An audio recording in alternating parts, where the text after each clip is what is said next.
Vámonos al cine al año de 1999. La cartelera es Notting Hill, Runaway Bride, 10 cosas que odio de ti y Nunca te han besado. Todas al mismo tiempo. 4 películas sobre mujeres tratando de encontrar el amor, todas en el top 10 de taquilla de esa temporada. Y nadie pensaba que eso fuera raro, ni mucho menos que fuera a desaparecer. 20 años después, ese mismo cine probablemente tenía 6 salas con la misma película de Marvel y una sola sala, ahí la número 12, arrumbada hasta el fondo de cine donde ni Dios llega, que si te estirabas con mucha suerte podía ser algo que se llamara comedia romántica. En el 2021, el género completo de comedias románticas representó el 0.03% de toda la taquilla del cine norteamericano. Repito, 0.03%. No es exageración, es un dato completamente real. Entonces la pregunta, más allá de que si la comedia romántica murió, es como algo tan dominante, tan querido y tan presente durante 2 décadas en la cultura popular, casi desapareció de un día para otro. ¿Y quién o qué lo mató? Porque spoiler, la respuesta tiene más capas de lo que parece. ¿Qué pasó? Bueno, hoy vamos a hablar de la muerte de las comedias románticas.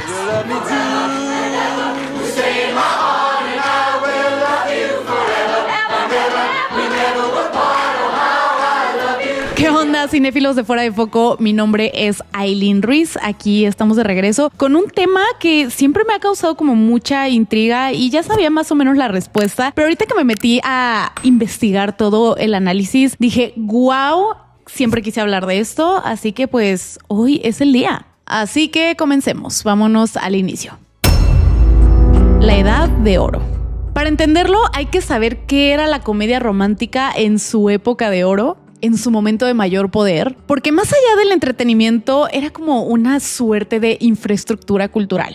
Los 90 y la mitad de los 2000 fueron la era dorada de las rom-coms. Mujer Bonita en 1990 abrió la puerta. Después vinieron 4 bodas y un funeral, Clueless, 10 cosas que odio de ti, Notting Hill, Nunca te han besado, Bridget Jones, Legalmente Rubia, Hitch, Cómo perder a un hombre en 10 días y bueno, puedo mencionar 1000 más. Eran fenómenos de taquilla regulares y totalmente confiables. Era como ir los domingos a casa de tu abuelita a comer, que ya sabías exactamente qué era lo que te iba a servir, pero aún así lo querías y ahí estabas. Gracias por tanto, abuelita. Y no quiero otro plato de pozole. Gracias.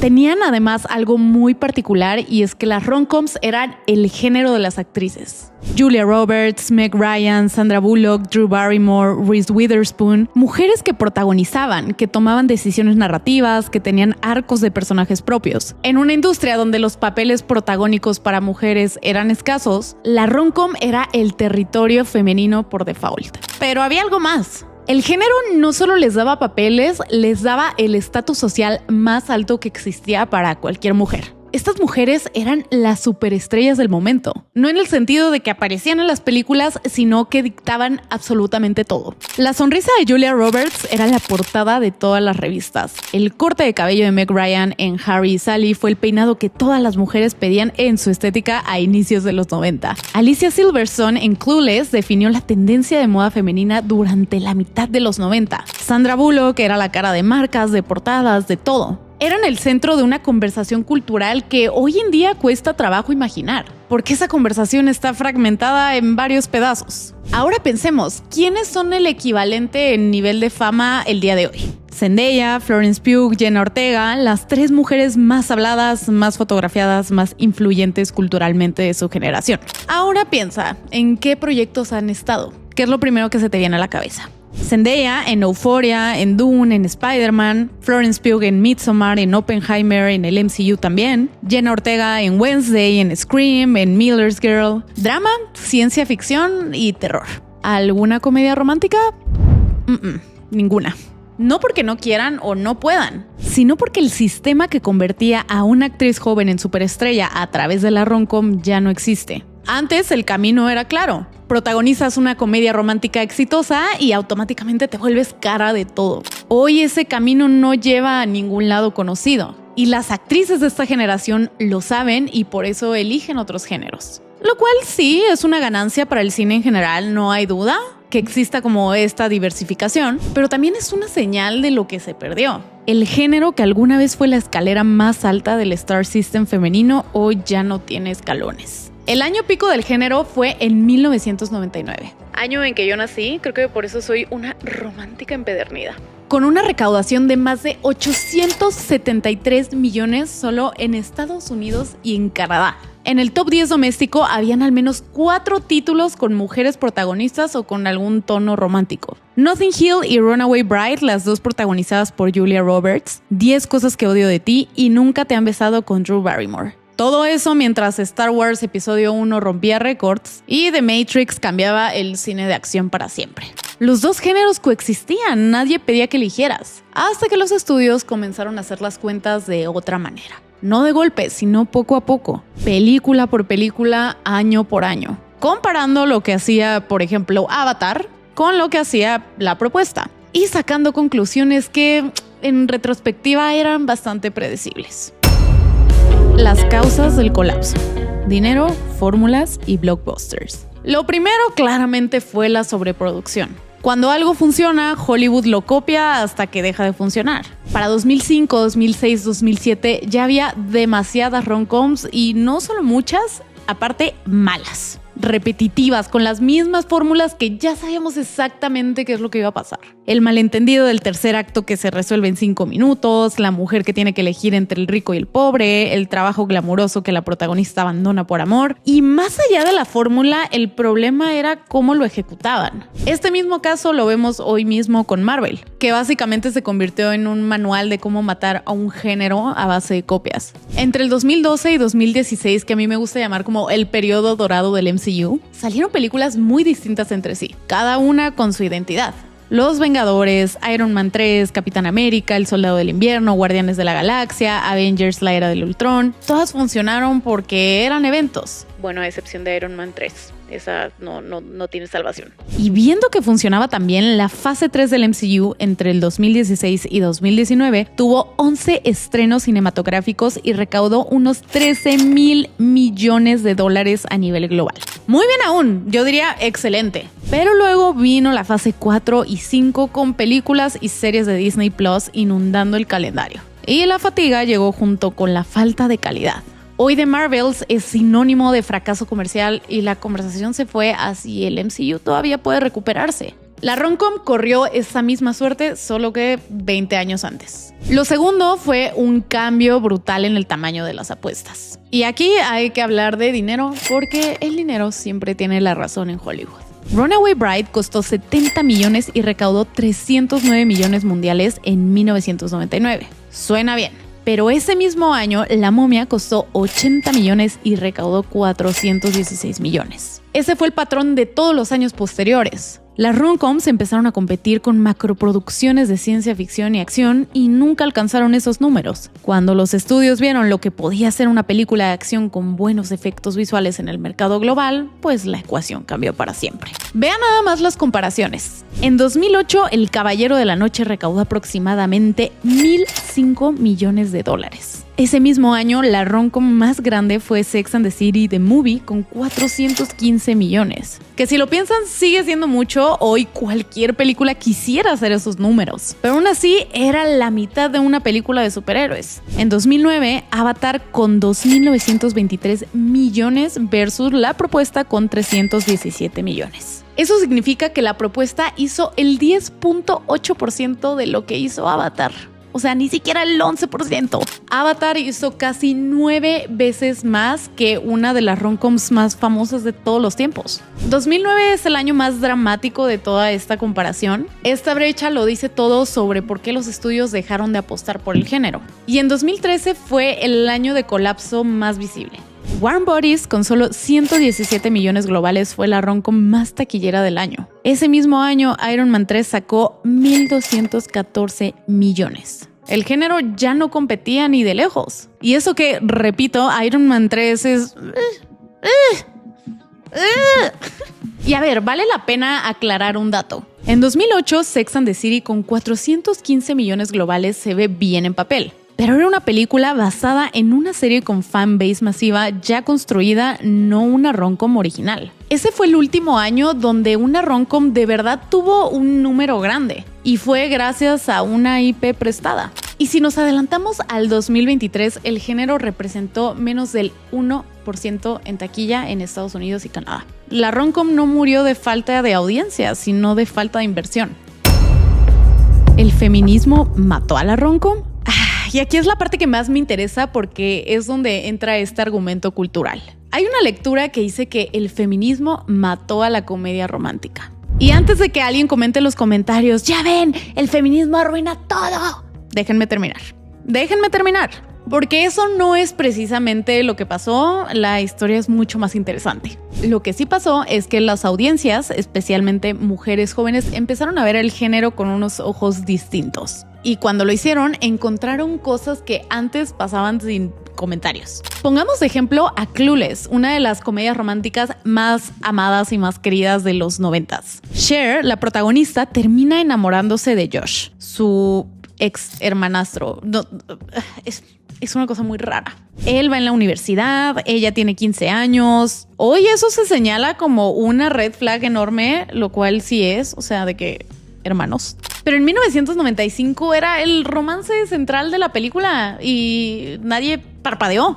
O mira 10 cosas que odio de ti. El chico le pega a otro para que salga con la chica que le gusta. Hoy sería el inicio de un drama de manipulación y no un gesto romántico. En Nunca te han besado, el interés romántico es el maestro de la protagonista y eso se presentaba como algo tierno. En un capítulo de Friends, Ross sale con una de sus alumnas de universidad y lo ven más como un gag cómico. Hoy no hay manera de que eso se romantice. Y a ver, no es que estas películas sean malas, muchas siguen siendo increíbles, de verdad, a mí me encantan, yo soy fan de la comedia romántica. El punto es que contaban historias de una época con normas distintas. Y cuando las normas cambiaron, las fórmulas no se supieron adaptar rápido. Además, las mujeres ya querían verse en otros géneros. Katniss siendo la cara de una revolución, Furiosa en Mad Max siendo una badass. El cambio también llegó a la animación. En vez de ser la princesa cuya única motivación es acabar con el príncipe, tenemos a Mérida rechazando al pretendiente en la primera escena. O a Elsa, cuyo final feliz no era un príncipe sino su hermana. Y en televisión estaba pasando algo igual de importante.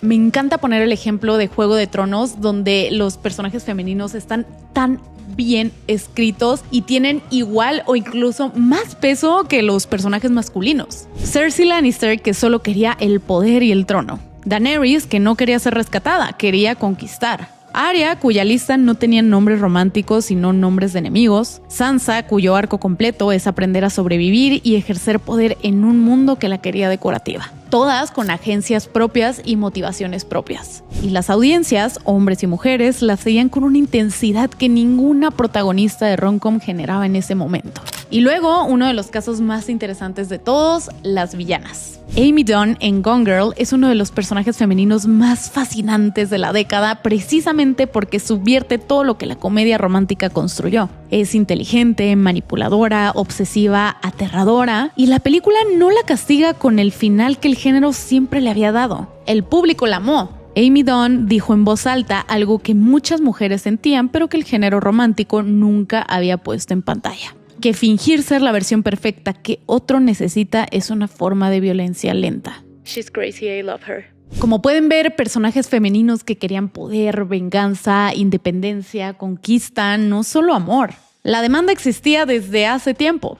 Hollywood tardó en procesarlas, pero cuando llegó, las audiencias femeninas tenían más opciones que nunca. Y muchas de estas mujeres dejaron de ir al cine específicamente a ver rom-coms porque ya éramos protagonistas de otros géneros. Y hay algo más que pasó que casi nunca entra en este análisis. Mientras la comedia romántica desaparecía del cine, hubo dos cosas que ocuparon su lugar. La primera, los reality shows. The Bachelor, que se estrenó en 2002 con la misma promesa básica que una rom-com. Vas a ver a dos personas encontrarse, enamorarse y descubrir si funciona, solo que ahora nadie sabe cómo termina y eso lo hace más adictivo. La neta, súper entretenidos todos estos reality shows de encontrar pareja. La segunda fue Instagram, que básicamente convirtió a las parejas de famosos como en tu propia telenovela que puedes ir viendo en tiempo real a través de fotos y videos. Desde Alexis Ren y Jay Álvarez, que si tienen mi edad saben exactamente de quién hablo, eran la pareja, hasta Taylor Swift y Travis Kelce, que es literalmente como ver una comedia romántica en vivo. Literalmente cuando este güey ganó el Super Bowl y se dieron ahí el beso súper maravilloso, casi que con fuegos artificiales al fondo, la propuesta de matrimonio súper bonita, y nadie tuvo que ir al cine y comprar boletos para verlo. La audiencia nunca ha dejado de querer historias de amor. Encontró otra forma de consumirlas, más baratas, más continuas y con la ilusión extra de que es amor real.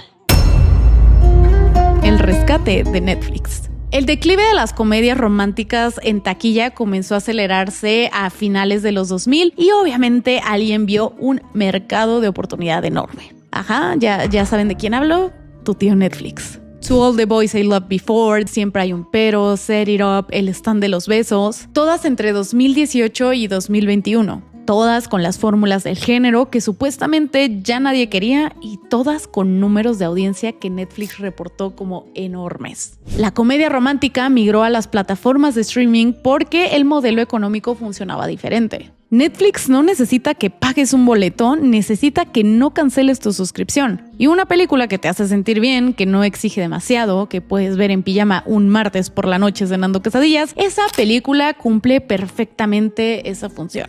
Pero aquí está el problema, Netflix rescató el género sin rescatar su estándar. Porque si los estudios grandes dejaron de hacerlas porque ya no les importaba la calidad, Netflix las retomó con esa misma lógica y a veces amplificada. No necesitaba que fueran buenas, necesitaba que fueran suficientes. Que la gente las pusiera y siguiera pagando su suscripción para el siguiente mes. Y así llegamos a He Sold That en 2021 con Addison Rae. 25% en Rotten Tomatoes de críticos y 21% de audiencia. Un remake de una película de 1999 protagonizado por una TikToker con 88 millones de seguidores, que Netflix apostó que convertirían en views. Y realmente funcionó, la vio muchísima gente, solo que nadie la recuerda con cariño. O nada más no la recuerdan y ya. Ay, qué bueno que Addison se fue hacia la música porque ahí descubrimos que ese sí es su verdadero talento. O Irish Wish en 2024 con Lindsay Lohan, que aterrizó con 38% en Rotten Tomatoes y reseñas de IMDb que incluían frases como: si encuentras una copia de esta película, mándasela a alguien que odias. Y aún así, Lindsay Lohan hizo 3 películas más con Netflix porque el modelo no necesita que la crítica aplauda, necesita que el algoritmo recomiende. Ahí está el detalle del rescate. Las plataformas devolvieron el cuerpo al género, pero no su alma. Las romcoms de los 90s eran imperfectas, formulaicas, a veces problemáticas, pero alguien las hacía queriendo hacer algo memorable. El regreso inesperado. Pero luego, en 2023, pasó algo que nadie esperaba. Anyone But You con Sydney Sweeney y Glenn Powell se hizo con un presupuesto de $25 millones y terminó con una recaudación de 220 millones mundiales. Casi 9 veces su presupuesto, superando a la recaudación total de The Marvels. Una comedia romántica ganándole a una película de superhéroes. Eso llevaba literalmente 15 años sin pasar. Y lo que funcionó no fue la nostalgia, sino la fórmula clásica ejecutada bien. Con los 2 actores más populares del momento, Sweeney, que venía de Euphoria, y Glenn Powell, que venía de Top Gun Maverick, que además tenían rumores de un romance real que el internet y ellos mismos alimentaron. Digo, hasta el divorcio le costó a Glenn Powell. La canción Ungrateful de Natasha Bedingfield volvió a las playlists de todo el mundo como si fuera pleno 2006. Y en streaming, en 2024, The Idea of You de Amazon Prime Video con Anne Hathaway, basada en un fanfic de Harry Styles, por si no sabían, se convirtió en uno de los estrenos más vistos de la plataforma. Una comedia romántica sobre una mujer de 40 años y un popstar de 24. No exactamente la fórmula conservadora del género. Y aquí también quiero mencionar a, por supuesto, The Summer I Turned Pretty.